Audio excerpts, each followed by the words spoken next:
ಬಿಸಿ ಬಿಸಿ ಅನ್ನಕ್ಕೆ ಯಾವಾಗಲೂ ಸಾಂಬಾರು ಹಾಕ್ಕೊಂಡು ತಿಂದು ಬೇಜಾರಾಗಿದ್ದರೆ ಒಂದೇ ಒಂದು ಸಲ ಈ ಟೊಮೆಟೊ ಗೊಜ್ಜನ್ನ ಮಾಡಿ ತಿಂದು ನೋಡಿ, ಪದೇ ಪದೇ ಮಾಡ್ತೀರಾ, ಅಷ್ಟು ರುಚಿಯಾಗಿರುತ್ತೆ. Hi everyone, welcome back to my YouTube channel. ಇವತ್ತಿನ ಈ ಸೂಪರ್ ಟೇಸ್ಟಿ ಟೊಮೆಟೊ ಗೊಜ್ಜನ್ನ ಹೇಗೆ ಮಾಡೋದು ಅಂತ ನೋಡ್ಕೊಬರೋಣ ಬನ್ನಿ.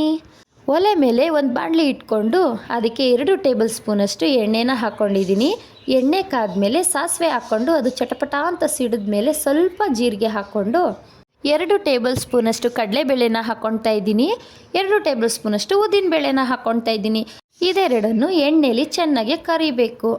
ಒಂದೇ ಸಮ ಸೌಟ ಆಡಿಸ್ತಾನೆ ಇರಬೇಕು, ಇಲ್ಲ ಅಂದರೆ ಸೀದೋಗ್ಬಿಡುತ್ತೆ ಜಾಸ್ತಿ. ಚೆನ್ನಾಗಿ ರೋಸ್ಟ್ ಮಾಡ್ಕೋಬೇಕು. ಆವಾಗಲೇ ತಿನ್ನುವಾಗ ಬಾಯಿಗೆ ಸಿಕ್ಕಿದಾಗ ಒಳ್ಳೆ ಫ್ಲೇವರ್ ಕೊಡುತ್ತೆ ಈ ಕಾಳುಗಳು. ನೆಕ್ಸ್ಟು ಜಜ್ಜಿಟ್ಕೊಂಡಿರೋ ಅಂಥ 1 ಗಡ್ಡೆ ಬೆಳ್ಳುಳ್ಳಿನ ಹಾಕ್ಕೊಳ್ತಾ ಇದ್ದೀನಿ. 1 ಕಡ್ಡಿಯಷ್ಟು ಕರಿಬೇವಿನ ಸೊಪ್ಪನ್ನು ಹಾಕ್ಕೊಳ್ತಾ ಇದ್ದೀನಿ. ಬೆಳ್ಳುಳ್ಳಿ ಸ್ವಲ್ಪ ಬ್ರೌನ್ ಕಲರ್ ಆಗೋ ತನಕ ಚೆನ್ನಾಗಿ ಫ್ರೈ ಮಾಡ್ಕೋತಾ ಇದ್ದೀನಿ.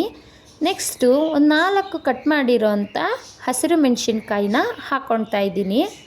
ಈಗ ಒಂದು 3 ಮೀಡಿಯಮ್ ಸೈಜ್ ಈರುಳ್ಳಿನ ಸಣ್ಣದಾಗಿ ಕಟ್ ಮಾಡಿ ಹಾಕ್ಕೊಂಡಿದ್ದೀನಿ. ಈರುಳ್ಳಿ ಸ್ವಲ್ಪ ಟ್ರಾನ್ಸ್ಪರೆಂಟ್ ಆಗೋವರೆಗೂ ಚೆನ್ನಾಗಿ ಫ್ರೈ ಮಾಡ್ಕೋಬೇಕು. ಹಸಿ ಬಟಾಣಿ ಏನಾದರೂ ಇತ್ತು ಅಂದರೆ ಅದನ್ನು ಕೂಡ ಈ ಗೊಜ್ಜಿಗೆ ಆ್ಯಡ್ ಮಾಡ್ಕೋಬೋದು. ಒಂದು 5 ರಿಂದ 6 ಮೀಡಿಯಮ್ ಸೈಜ್ ಟೊಮೆಟೊನ ಸಣ್ಣದಾಗಿ ಹೆಚ್ಕೊಂಡು ಹಾಕ್ಕೊಂಡಿದ್ದೀನಿ. ಫುಲ್ಲು ಹಣ್ಣಾಗಿರೋ ಟೊಮೆಟೊನ ತೊಗೊಂಡ್ರೆ ತುಂಬ ಚೆನ್ನಾಗಿ ಬರುತ್ತೆ ಈ ಗೊಜ್ಜಿನ ಟೇಸ್ಟು. ಈಗ 1 ಟೀ ಸ್ಪೂನಷ್ಟು ಉಪ್ಪನ್ನ ಹಾಕ್ಕೊಳ್ತಾ ಇದ್ದೀನಿ.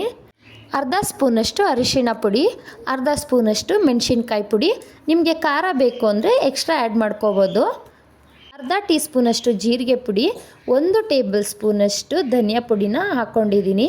ಧನಿಯಾ ಪುಡಿ ಒಳ್ಳೆ ಟೇಸ್ಟ್ ಕೊಡುತ್ತೆ, ಒಳ್ಳೆ ಫ್ಲೇವರ್ ಕೂಡ ಕೊಡುತ್ತೆ. ನೀವು ಬೇಕಾದರೆ ಬೇಳೆ ಸಾಂಬಾರು ಪುಡಿ ಕೂಡ ಒಂದೇ 1 ಸ್ಪೂನು ಹಾಕ್ಕೊಬೋದು. ಧನಿಯಾ ಪುಡಿನ ಸ್ಕಿಪ್ ಮಾಡಿಬಿಟ್ಟು ಈಗ ಇದನ್ನು ಚೆನ್ನಾಗಿ ಟೊಮೆಟೊ ಜೊತೆಗೆ ಮಿಕ್ಸ್ ಮಾಡಬೇಕು.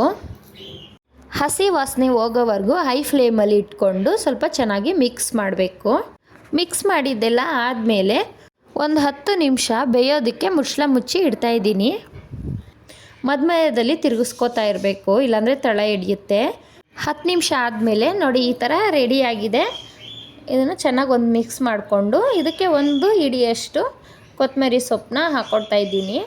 ಕೊತ್ತಂಬರಿ ಸೊಪ್ಪು ಹಾಕ್ಕೊಂಡು ಚೆನ್ನಾಗಿ ಮಿಕ್ಸ್ ಮಾಡ್ಕೋಬೇಕು. ಸಾಂಬಾರೆಲ್ಲ ಮಾಡೋದಕ್ಕೆ ಲೇಟ್ ಆಗುತ್ತೆ ಅಂತ ಅನ್ನಿಸ್ದಾಗ ಈ ಥರ ಗೊಜ್ಜನ್ನ ತುಂಬ ಕ್ವಿಕ್ಕಾಗಿ ಮಾಡ್ಕೋಬೋದು.